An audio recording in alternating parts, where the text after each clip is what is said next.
अस्सलाम वालेकुम। I hope you all are fine and doing good.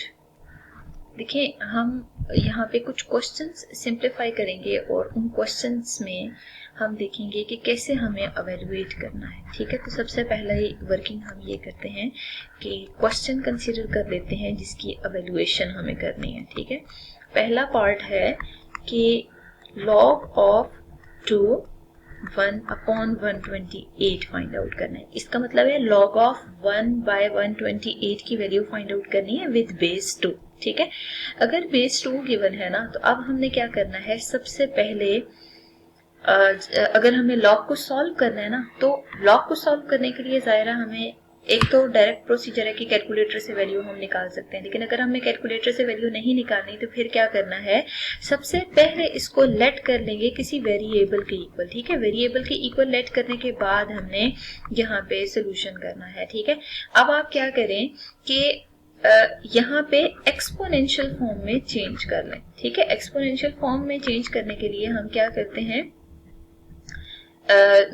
Exchange कर लेते हैं। जैसे यहाँ पे देखें बेस क्या है, 2 है, तो बेस पे y और यहाँ पे 128 लिख लें। ठीक है, इसका मतलब यही है, जैसे देखिए ना a raise to power x equal है ना y के, तो जब लॉग में चेंज करेंगे तो जो एक्सपोनेंशियल नंबर की बेस है उसको बेस में लिखना है और इन दोनों को आपस में एक्सचेंज करते हैं तो y इक्वल्स x आ जाएगा। ठीक है, तो मतलब इस प्रोसीजर को बेसिकली अप्लाई करके हमने सिंप्लीफाई करना था।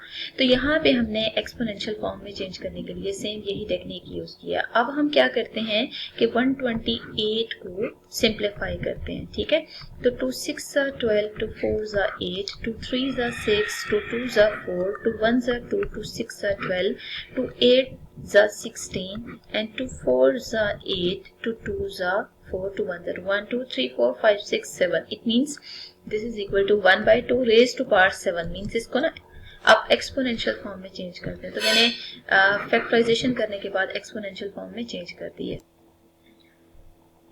अब हम यहाँ पे ना सिंप्लीफाई करते हैं फिलहाल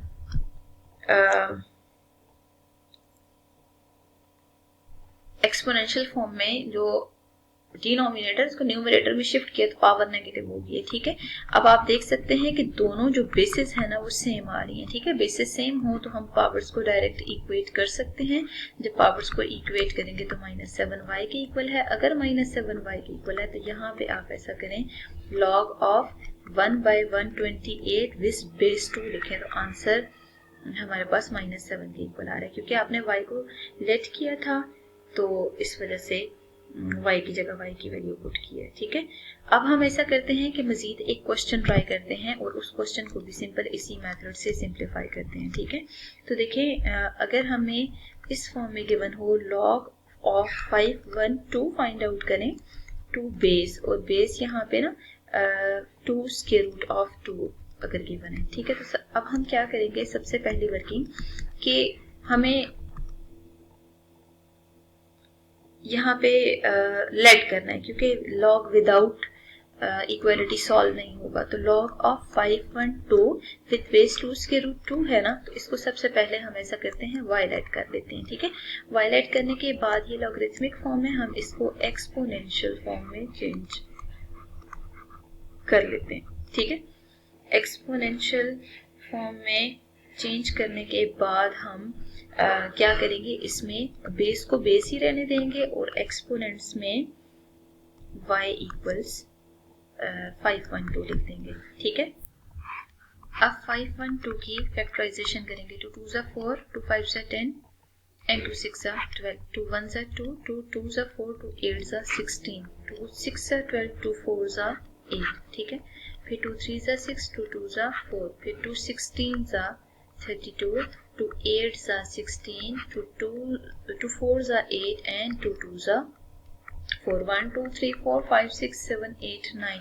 इसका मतलब है 2 रेज टू पावर 9 आ रहा है। ठीक है, तो प्राइम फैक्टराइजेशन मेथड से ना 2 रेज टू पावर 9 हम यहाँ पे लिख लेते हैं। ठीक है,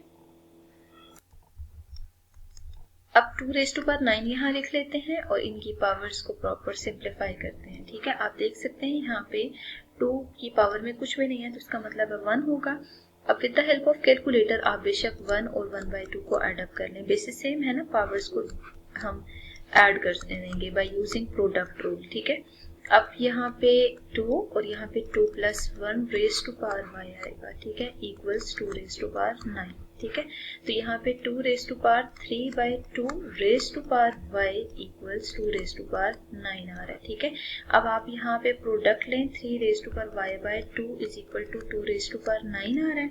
दोनों की बेसिस को सेम कर दें, जब आप बेसिस को सेम करेंगे तो पावर्स इक्वेट होंगी। तो जब दोनों पावर्स को इक्वेट करेंगे तो 3y/2 का आंसर 9 के इक्वल आ रहा है, ठीक है। अब हमें यहाँ पे वैल्यू फाइंड आउट करनी है y की, तो y को आइसोलेट करते हैं। तो y को आइसोलेट करेंगे तो सबसे पहले तो हमें क्रॉस मल्टीप्लाई करना पड़ेगा, 2 को दूसरी साइड मल्टीप्लाई करें, 3y का आंसर 18 के इक्वल आ रहा है, तो इसका मतलब है y की वैल्यू 18/3 के इक्वल होगी। दोनों को सिंप्लीफाई करें तो 3 6 18 होगा, ठीक है। y का आंसर हमारे पास क्या आ रहा है, 6 के इक्वल आ रहा है। अगर y का आंसर 6 के इक्वल आ रहा है ना, इसका मतलब ये है कि स्टार्ट में हमने लेट किया था log ऑफ 512 विद बेस 2 के रूट 2 जो है वो y के इक्वल है, ठीक है। अगर ये y के इक्वल है तो y की जगह y की वैल्यू पुट कर दें जो आपने फाइंड आउट की है, डेट इज 6 हियर, ठीक है। तो यहाँ पे 6 एज इट इज पुट करेंगे तो यही वैल्यू आपने फाइंड आउट करनी थी, ठीक है। सिर्फ ये है कि एक्सपोनेंशियल फॉर्म में चेंज करने के लिए बेसिकली इक्वलिटी जरूरी थी, इस वजह से हमने उसमें इक्वल किया है, ठीक है। तो आप देख सकते हैं कि कुछ क्वेश्चंस ऐसे जो लॉग के साथ गिवन हो, बेस डिफरेंट हो, तो हम with the help of calculator direct value भी फाइंड आउट कर सकते हैं। लेकिन अगर विदाउट कैलकुलेटर करना हो तो फिर हम डायरेक्ट लेट करेंगे, पहले लॉग इक्वेशन बनाएंगे और उस लॉग इक्वेशन की हेल्प से हम थ्रू आउट आगे सारा सिंप्लीफाई करेंगे।